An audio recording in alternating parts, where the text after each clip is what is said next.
Monsieur Pizzio, bonjour. Je vous remercie de nous accueillir chez vous, à la Bibliothèque nationale de France. Tout le monde connaît cette institution qui a plus de 14 millions d'ouvrages disponibles, 12 millions de documents et photos qui sont accessibles au public, aux chercheurs. Mais la BNF, c'est aussi une stratégie du numérique, une stratégie novatrice. Pouvez-vous nous en dire un peu plus? Oui, effectivement, la BNF se transforme peu à peu en une bibliothèque numérique de référence. Je citerai quelques exemples récents. Gallica, avec plus d'1 million de documents numérisés, et sur lequel une nouvelle version vient d'être mise en production. On a le catalogue avec ses 13 millions de références, donc un catalogue important qui bouge en permanence.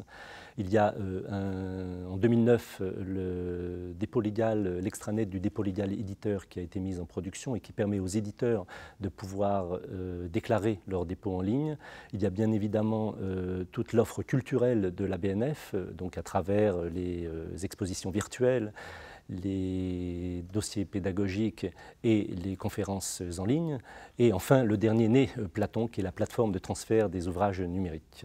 Quels sont les objectifs de cette plateforme? On pourrait dire que l'objectif principal, c'est de servir en fait, les personnes en situation de handicap. En fait, les organismes qui ont en charge l'adaptation des fichiers numériques pour les handicaps, par exemple le braille pour les aveugles, l'audio numérique, devaient contractualiser avec les éditeurs pour obtenir le droit de reproduction. Et à partir de 2006, en fait, les éditeurs ont obligation de fournir à ces organismes agréés les fichiers numériques des œuvres qu'ils impriment. En 2009, la BNF a été désignée comme organisme dépositaire de ces fichiers numériques.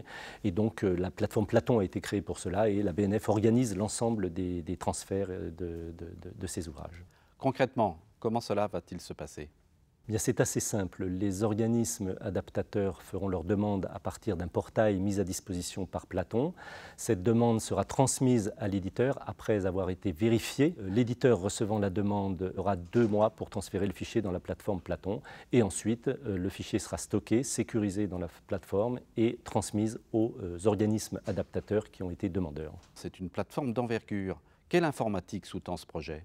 La plateforme gère en fait le workflow complet, donc cette organisation donc des transferts, donc le workflow complet. Et au-delà de cela, la BNF en fait a, je dirais, une responsabilité dans la sécurisation des fichiers transmis par les éditeurs. Donc cette plateforme est aussi extrêmement sécurisée. Et sinon, elle met à disposition 3 portails. Un portail à destination des organismes adaptateurs, donc qui vont pouvoir à travers ces portails faire les demandes, télécharger les fichiers sur leur environnement et déclarer la fin de transcription des ouvrages qu'ils ont réalisés. Un portail pour les éditeurs. Ce portail leur permet effectivement d'accuser réception et de transférer le fichier sur la plateforme Platon. Et un portail pour les administrateurs de la BNF qui gèrent cette plateforme. Pour mettre en œuvre cette plateforme, la BNF a fait confiance à Bull. Quelle a été la contribution de Bull à ce projet? En fait, il faut savoir que la plateforme Platon, c'est une infrastructure matérielle et logicielle. Donc, Bull a fourni l'ensemble de l'infrastructure matérielle, des serveurs aux unités de stockage et même aux robots de sauvegarde.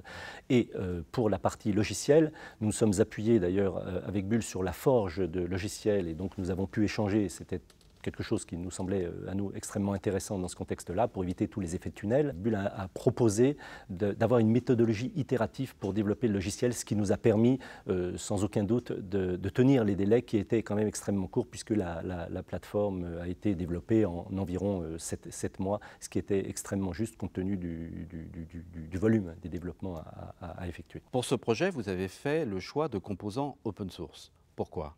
L'open source pour le DSI, pour la BNF, c'est quand même dans sa stratégie. D'ailleurs, on l'avait mis dans notre cahier des charges. Et je crois que Bull là-dessus, je suis sûr même d'ailleurs que Bull là-dessus a parfaitement répondu à notre demande.